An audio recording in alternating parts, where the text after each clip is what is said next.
faut avoir un bon usage des dons spirituels, un bon usage. Que celui ou celle qui exerce également le don spirituel ait toujours la sagesse de comprendre que c'est Dieu qui le fait. C'est Dieu qui le fait. Ce n'est pas celui qui est détenteur du don là qui décide qu'aujourd'hui, il va exercer le don. Aujourd'hui là, elle va exercer le don. C'est pas comme ça. C'est Dieu qui le déclenche. C'est Dieu qui le fait agir. Ce n'est pas parce que j'ai un don de guérison que je vais chercher maintenant les malades pour prier pour eux. Tu vas te réunir pour rien. Tu vas te réunir cadeau. Tu vas les crier sur le type là, zéro guérison. Zéro.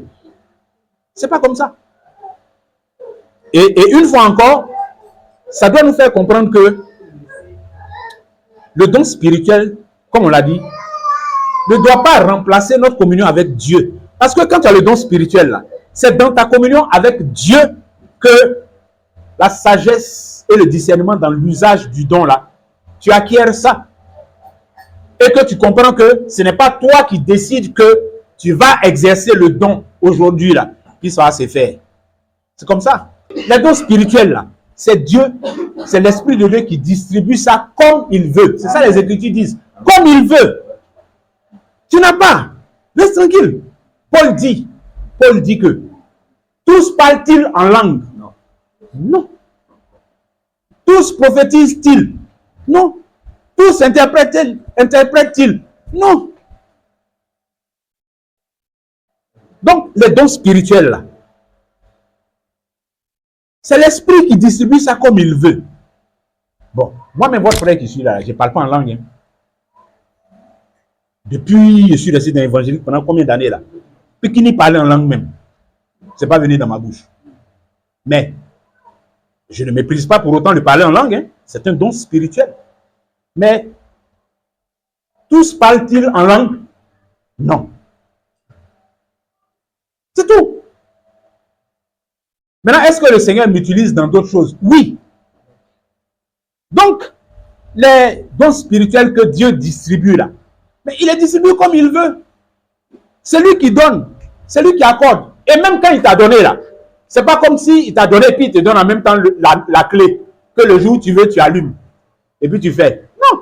Même quand on dit il t'a donné là, ça veut dire qu'il a mis ça sur toi. Le jour où lui, il veut t'utiliser dans ça là, c'est lui qui va faire que ça va agir. Et puis, tu vas être utilisé par lui. Donc, spirituel là, c'est pas comme féticheur. Hein. Féticheur là, il a fait son médicament et puis il t'a donné. Maintenant, lui, il te dit comment tu dois faire pour que ça agisse. Toutes les fois que tu vas faire ça, ça va agir. Là, c'est fétiche. Mais donc, spirituel là, Dieu il ne met pas ça dans ta main pour dire va en faire ce que tu veux. C'est lui qui t'utilise pour faire ça. Maintenant, si toi, tu t'en vas vouloir mélanger l'Esprit de Dieu avec d'autres choses, ou alors, tu ne peux même pas mélanger l'Esprit de Dieu avec d'autres choses. Si tu t'en vas remplacer l'Esprit de Dieu par d'autres choses, bon, à ce moment-là, ce sont ces autres choses-là que tu vas pouvoir manipuler pour faire ce que tu as envie de faire quand tu veux. Et à ce moment-là, quand tu dis que aujourd'hui, là, je vais faire telle chose, effectivement, tu le fais, que aujourd'hui, ce n'est plus le Seigneur qui dispose des choses, mais c'est toi qui disposes de comment tu vas faire, comment tu vas utiliser le don spirituel que Dieu t'a accordé, plutôt que de recevoir l'orientation de lui. Donc, comprenons ça bien aussi. Les dons spirituels, ça appartient à Dieu. Il ne nous les cède pas. Il met ça à notre disposition pour utiliser ça lui-même encore dans nous. Ça lui appartient, ça reste sa propriété. Ça reste sa propriété. Amen. Donc ça aussi c'est important. Et puis, vous voyez, dans l'exemple que j'ai donné tout à l'heure de ce prédicateur, cet homme de Dieu qui est venu et qui a voulu se jeter en même temps dans une démonstration d'esprit de puissance sur fond d'orgueil. Comment il s'est planté? Il faut également comprendre que les dons spirituels, les manifestations surnaturelles, elles accompagnent la parole. Elles accompagnent la parole, ces manifestations-là. Dans les Écritures, on a cette expression-là qui revient souvent. Et d'ailleurs, le Seigneur lui-même dit, voici les miracles qui accompagneront ceux qui auront cru. Donc, ça accompagne. Ils auront cru à quoi? À la parole. Donc, et les apôtres également, les Écritures nous disent que des prodiges et des miracles accompagnaient la prédication des apôtres. Donc, les dons spirituels, sans les minimiser, je ne suis pas en train de les minimiser, mais je mets les choses dans leur proportion selon les Écritures.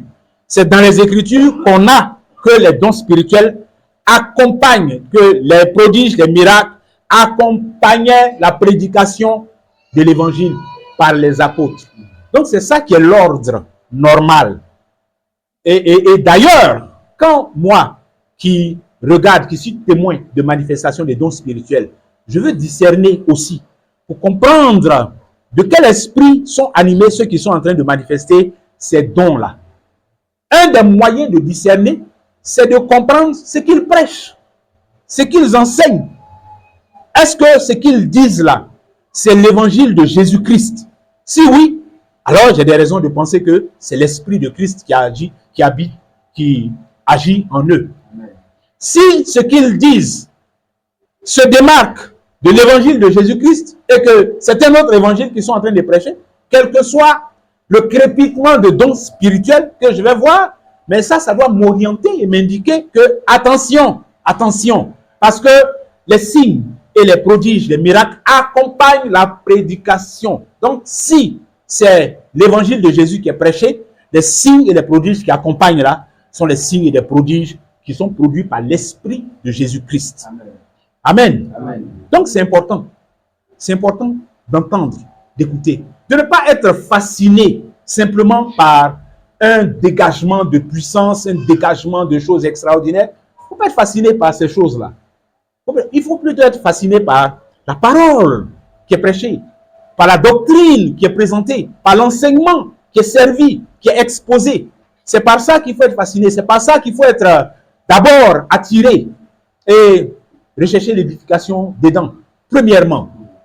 Ensuite, c'est ça qui va nous permettre maintenant d'examiner et puis d'apprécier pour voir si ces dons spirituels-là sont des dons fiables. Alors, et puis la troisième et dernière partie, le troisième aspect, c'est l'aspiration aux dons spirituels. Alors, je disais, une aspiration saine. Il faut avoir une aspiration saine et non pas une fascination obsessionnelle, être obsédé par les dons, obsédé par les dons, à tel point que ça nous met dans les travers que j'ai partagé tout à l'heure. Hein? On va poursuivre Bézo pour lui demander chaque jour.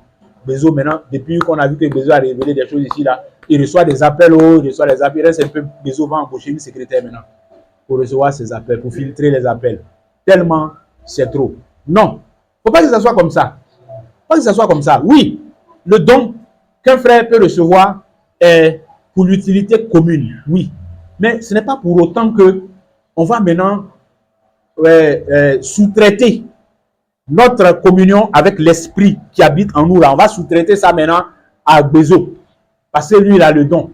Non, il n'en est pas ainsi. Ça crée des travers. Donc oui, il faut aspirer. Paul dit aspirer au don spirituel, surtout à celui de prophétie. Bon, il a expliqué après pourquoi. Mais aspirer au don spirituel, c'est une bonne chose. Que un frère ou une sœur dans l'église aspire à avoir des dons spirituels. Les Écritures nous disent oui que le Saint-Esprit, c'est lui qui les distribue comme il veut dans l'église.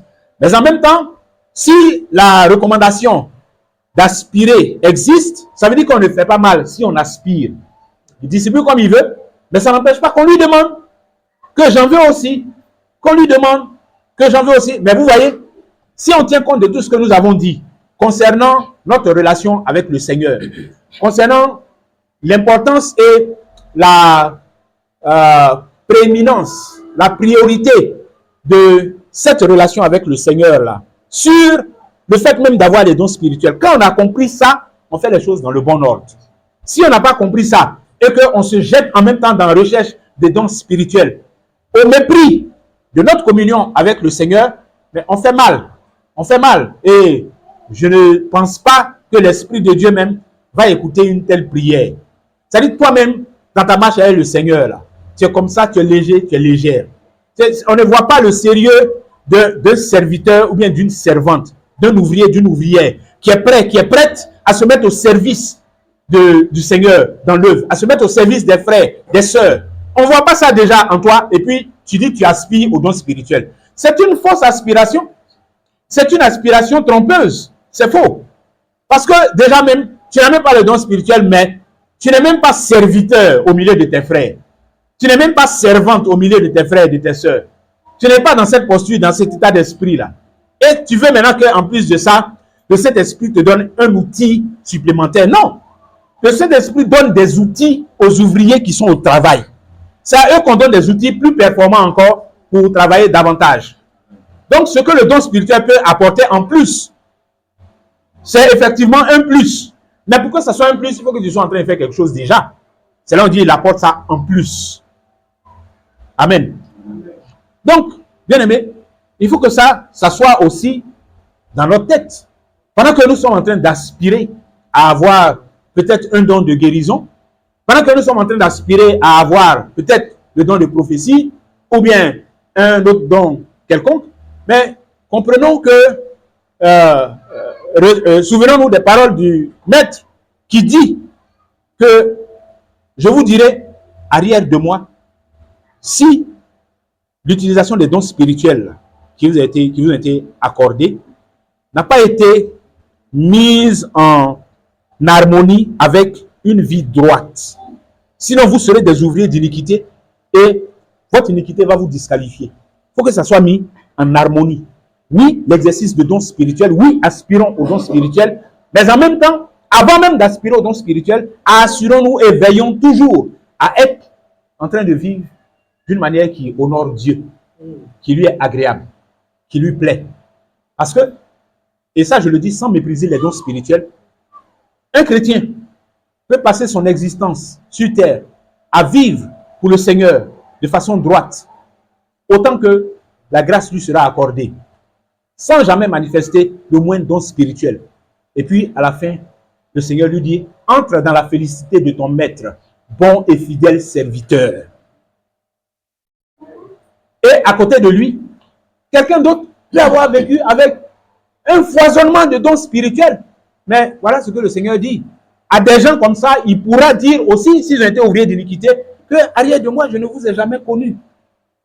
Donc, les dons spirituels sont importants, mais ils ne sont pas une fin en soi. Ils sont importants, il faut y aspirer, il faut les rechercher, il faut les désirer. Il faut pas les mépriser. Quand ils se manifestent au milieu de nous, oui, nous devons examiner ce qu'il y a à examiner. On doit sonder, s'assurer que les choses soient faites dans l'ordre, selon l'Esprit de Dieu. Oui. Donc, tout ça, c'est à prendre en compte. C'est à prendre en compte, il ne s'agit pas de prendre un et puis laisser l'autre, mais de faire toutes ces choses-là. L'aspiration saine aux dons spirituels, on la comprend également quand on lit le chapitre 13 de 1 Corinthiens, quand Paul dit ces paroles frappantes. Quand je parlerai les langues des hommes ou des anges, si je n'ai pas l'amour, je suis un airain qui résonne, une cymbale qui retentit. Quand j'aurai le don de prophétie, la science de tous les mystères, toute la connaissance, quand j'aurai même la foi jusqu'à déplacer des montagnes, si je n'ai pas l'amour, je ne suis rien. Une fois encore, les dons spirituels, oui, c'est Dieu qui les accorde. Ils sont utiles, ils sont importants pour l'Église. Mais une fois encore, les dons spirituels ne doivent pas devenir une fin en soi. Parce qu'il y a des choses qui surpassent les dons spirituels en importance. Il y a des choses qui survivent aux dons spirituels, qui, eux, connaîtront une fin, vont cesser. Il y a des choses qui les suivent. Et au nom de ces choses-là, il y a simplement l'amour dont Paul parle ici. Donc, c'est cet amour-là qui fait que je peux mettre mon don spirituel de la bonne manière au service du frère, au service de la sœur. Et que je ne manipule pas les gens avec des faux dons spirituels. Pour venir dire au frère que je convoite là, que ce n'est pas sa femme. Ainsi parle l'Éternel. Non. C'est l'amour qui peut me conduire dans une bonne utilisation, dans un bon usage des dons spirituels. Et c'est l'amour également qui peut m'amener, moi, à recevoir dans un cœur disposé les dons spirituels qui se manifestent au milieu de nous, dans l'assemblée ou en d'autres circonstances. C'est l'amour également qui peut me permettre de recevoir ces dons spirituels-là avec discernement, avec un cœur bien disposé, un cœur ouvert selon le Seigneur. Donc, qu'il en soit ainsi, bien-aimé, qu'il en soit ainsi. Et toutes ces choses-là, nous les retrouvons dans la présence de l'Esprit de Dieu en nous. Ça fait partie de ce que le Saint-Esprit accomplit, de ce que le Saint-Esprit fait, ce qu'il manifeste. La puissance, ça fait partie des caractéristiques de Dieu. Notre Dieu est puissant. Dieu est fort, il est puissant. Et il agit avec sa puissance. Il agit avec puissance. Il dégage de la puissance. Le Dieu que nous adorons là, il est puissant. Et ça fait partie des choses qui le caractérisent. Il est amour et il est puissant dans son amour. Sa puissance se trouve dans son amour. La manifestation de son amour là, il y a sa puissance dedans. Et la manifestation de sa puissance, elle est conduite par son amour.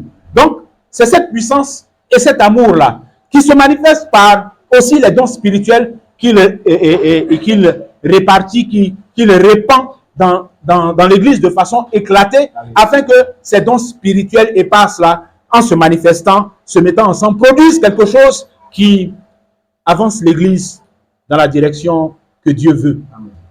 Amen. Amen. Amen.